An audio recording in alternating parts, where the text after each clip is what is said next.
سلام خدمت همراهان گرامی. امروز یه مبل خیلی خاص رو دارم بهتون معرفی میکنم. طراحیش برگرفته از دوره گوتیک هست،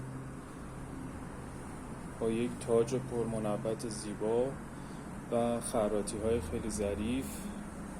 همه جای این کار خراطی شده، منبت شده و قابل ساخت هست به عنوان مبل تک در ابعاد کاناپه 2 نفره و 3 نفره و صندلی ناهارخوری و میشه به صورت یه سرویس کامل این کار رو تولید کرد.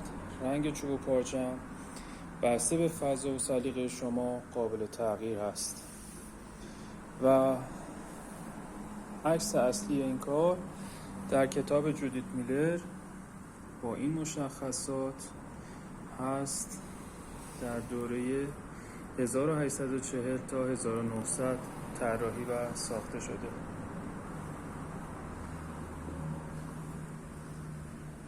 ممنون که همراهی میکنین.